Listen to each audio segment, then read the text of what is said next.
Welcome back. It's time to conclude this series, played on ladder on Battle.net just a week ago, between Rain and Zealot. Now, we saw Rain in a pretty crazy base trade situation. Workers were dying on either side. Ultimately, Rain came out on top. It managed to win. But in game two, it was some pretty good pressure play from Rain that then backfired. Zealot found the chink in the armor, got in there, basically cracked open the Forge Gateway defense, and from there was able to just topple Rain in that game. Please subscribe to the channel if you haven't already. Like the video, leave me a comment. And I saved the best shirt for last. This is from Tasteless LAN Party. We're going to be hosting a third LAN Party event that I'll be doing here in Seoul. Probably in December. We'll see. I still got to find sponsors and stuff. But you can get these shirts at tastelessreds.com. It's designed like a punk band t-shirt because I am a rock and roller kind of guy. This game 3 is on Apocalypse unless I just did it again. Is this the same game as before? Uh-oh. Hold on a second. Why does this keep happening? Let me just fast forward for a second. Yeah, this is the same game. I do record these games live on Twitch if you want to join me. See me try to not just cast but observe and also load up the games. Oh, no, that was right. Okay, that was the right game. They just literally had the same spawns. Okay. Back into it.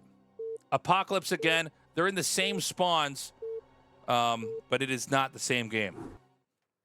And so let me go to this screen here. And as you can see, we've got Zealot down here in the bottom left. We've got Rain here in the bottom right. It was a gateway pressure build in game 2, but the previous game is what I'm trying to say, that did end up costing Rain the game only because he didn't have the absolute perfect defense. And whenever you see these gateway pressure builds, there's a reason why generally new players to StarCraft, we never teach them the gateway pressure build because it's actually just one of the harder builds to pull off in the game. If you ever overextend, you basically just lose outright. Okay, so we've got the pylon planted up here. It looks like it will again be that same gateway build, unless he does do that crazy build he did in game 1 where he made a forge and then double scouted. I've always admired Rain's builds. He seems to make it look so simple, but what he's doing, he's so good at. So now I'm looking over at what Zealot's going for, and is this just going to be a straight-up overpool, or will it perhaps be some more drones and then a hatchery at the expansion? There's the gateway in the same spot that we saw earlier. I was, musing about why would he not make the gateway up here, and as I've been able to think about it for a little bit, it just seems like this is less surface area for the Lings to do damage because the Forge blocks this area off over here.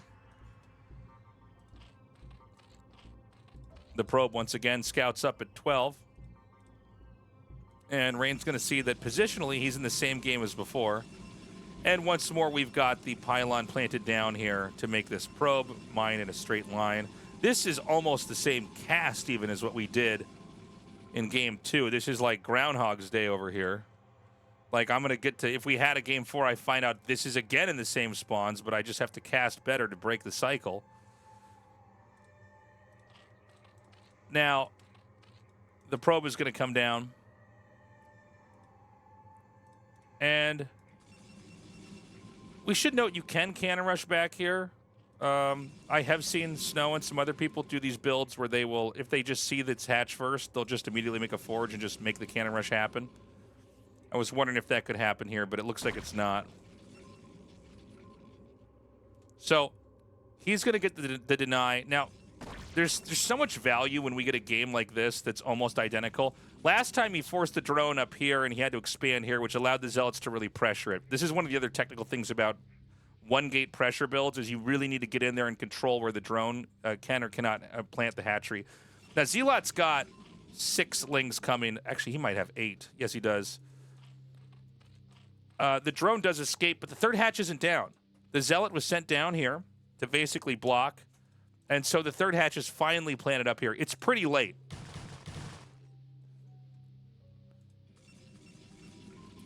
Back at home. 2 zealots to block.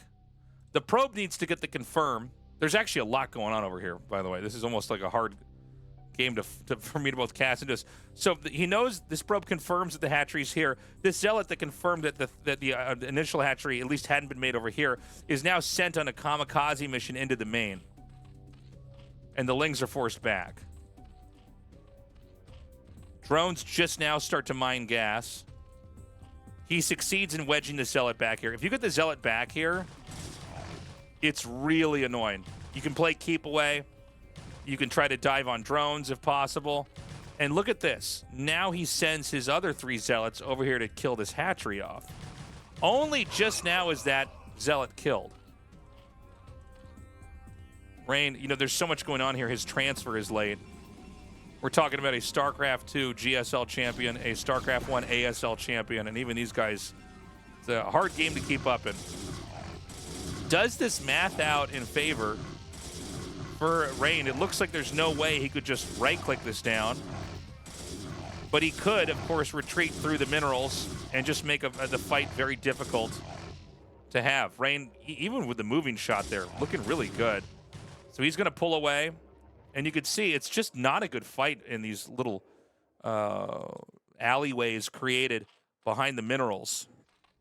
And, you know, you might be wondering, you know, so what do you want to do here? Well, you don't want to make a sunken colony. Then you lose a drone and you spend all this money on a structure you were going to make later. And this is a way of keeping the Zerg honest, as the Protoss basically stays back here. And look at that. The probe comes in. Dude, Rain is such a god.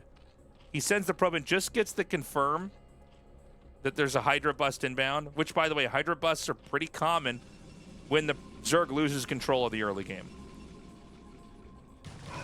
So he's trying to get any kind of value he can. He did try to kill the drone. That's actually what happened, excuse me.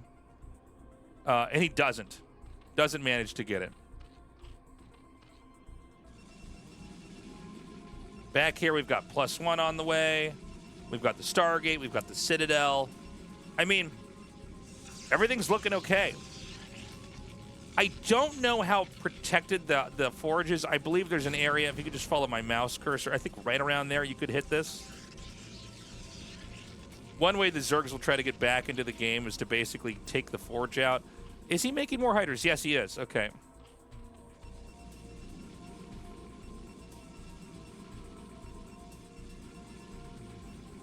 More Hydras are going to come up.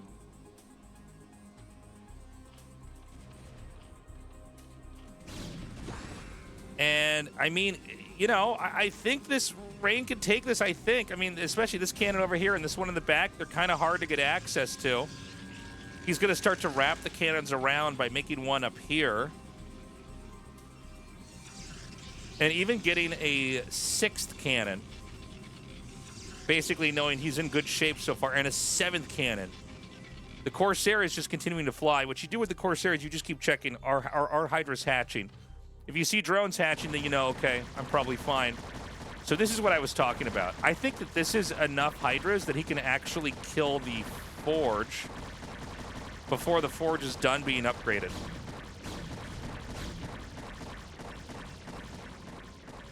So it's at like 90% completion. There are 3 Hydras targeting it. Just going to do a quick check here. Temple Archive starts up. Does he dive with the Zealots? Dude, he's going to drop this Forge. And that means he's going to lose +1. That's a big victory. That throws the upgrade tempo off massively.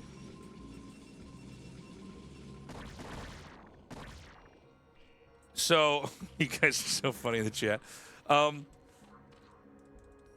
hatchery. I'm sorry, and a layer here too. A little bit reminiscent of game 1. The 7 cannons were never contested. The scuffle never came down.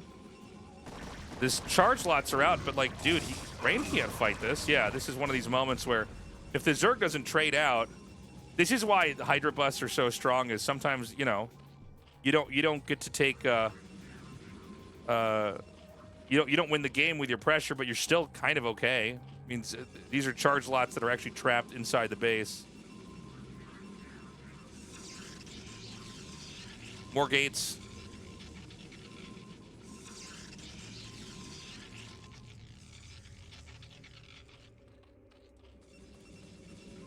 And, I mean, what exactly does Rain do? He's just going to have to try to power up and force his way out. Okay, he does come out with these zealots. And, I mean, dude, I'm telling you, this is not, this is just not enough zealots.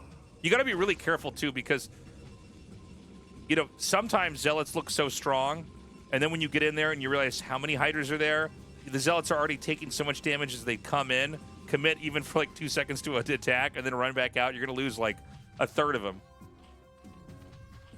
Now, we have the Lurker upgrade almost done. We've got the missile attack almost done as well. Again, an upgrade drought. Whenever you lose the forge like that, you have to go into double forge. It creates a very specific type of game, and a lot of times you need to push at 1-1 and try to figure out if you can get something done. The first couple Lurkers are morphing. And if you've watched a lot of my casts on this map, this area, this high ground area, is very tough for Protoss to push up into. And this can lead to a pretty buried game from the Protoss' perspective, where Lurkers just populate this area up here and you try to get a third base. And it's just a really uphill fight. Notice the Overlords now panning out on the map. The push comes up, but with Lurkers burrowed, I mean, there's just literally no observer. He gets another Templar. I mean, I see a Robo. Where's the observatory? Did he not make it? Dude, I don't think he made it. The Zealots are going to come out. Now, this is maybe a smart move in some ways from the Protoss. He realizes there's only one Lurker, so we can kind of ignore it. And now these Zealots break out onto the map. If you're wondering what was happening with these Hydras, they were turning into Lurkers. Again, though, where is this observatory? The observatory is very late. That's a big problem.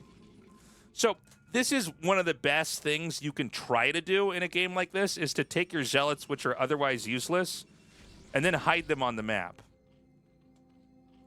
It's very hard for the Zerg to deal with these Zealots and have a proper contain. Sometimes when these Zealots are out on the map, you're trying to find hatcheries and other stuff, and then suddenly a small number of Templars and Dragoons will push out. But the hunting game, I mean, it's on, man. He knows where these Zealots are, and he's slowly tracing them just to try to keep track. You can see that Rain looks for any units that he can find that he can win a fight with, and goes for the kill. And this is going to be the classic battle of the Protoss trying to do a bust to break out, and the Zerg trying to contain. But it's going to be paired with the option for drops. This is one of the best maps for drops there is. Will he send this in now, or does he wait? He's going to do a drop in 2 locations at once. Seems like Rain's ready, though. Is he going to be ready over here? You know, it's funny, these cannons, the way they were made, he just probably can't do an effective Lurker drop here. All right, another cannon is built over here. Zealot, he might be able to drop right here. Oh, Rain's control's pretty good. Oh! Yeah, he just doesn't quite get it. Meanwhile, out of the entrance, Rain actually breaks free. The observer comes through here. The last Lurker is targeted down. And I mean, this is crazy. He's actually in a position where I think he could just, yeah, look at this. It's almost like it's a full reset. Sorry, there's so much going on here. I'm trying to, piece it all together. He gets his third up, but the contain is reset up, and the option for a drop is created here as well. And you can see, man, drops are just so punishing on this map. Hey, Step Carl, thank you so much for the sub. Appreciate the 17 months. Oh man, this is just this. You know, this is one of the hardest things to play against. Is the Lurker contain comboed with the drop? You can bide your time for a little bit. Oh, and look at that. Looks like the way this is placed, he's actually locked the Dragoon in. We've got a lot of Overlords. Looks like 9 of them coming in. There are Zealots here. There are Dragoons that are coming out. This looks like an unprompted drop. He just was going to drop no matter what. So here he comes in there right now. And there's just so many Hydras, dude. The probes are just going to be massacred. He's going to pull these workers away. Meanwhile, an attack over here at the front. Oh my God. And you know, when the Zealots try to come in here to fight this GG, it's almost like they're trying to move through an ant farm or something. You know, they get kind of stuck in these windy paths, and the Lurker damage, it just does so much. But there you go. Even in the early days of StarCraft 1, the Lurker contain versus Protoss has always been a thing. There were variations of that where you would make a hatchery in the contain to try to make spores in sunken colonies. A lot of maps don't allow for that, but every once in a while we'll be on a map where you can see that. In this case, that high ground area doesn't really allow for any kind of buildable terrain. But there you go. Zealot defeats Rain 2-1 in this back and forth on the ladder. Again, right now, Zealot top 10 on the ladder. I didn't get a chance to check where Rain was, but I mean, you know how good Rain is. It does make me wonder if we're going to see Zealot really come out and break through in the next ASL. He seems to be very active. One of the reasons why you're seeing so many games of him on my YouTube channel is because he just has so many games that he's playing so many, so I can just take those and, you know, make some content for you guys. Please subscribe to the channel, like the video, leave me a comment, let me know what you think about Zealot and how well he's been playing. And again, cool shirt. We all want to be cool. You can be cool if you go to tastelessthreads.com and get this shirt or one of the other many cool merch items that I have available there. Thank you for watching Game 3 of this back and forth. I hope you enjoyed it. I hope you have an amazing morning, afternoon, or night, wherever you are. And I will see you in a future video. Bye-bye.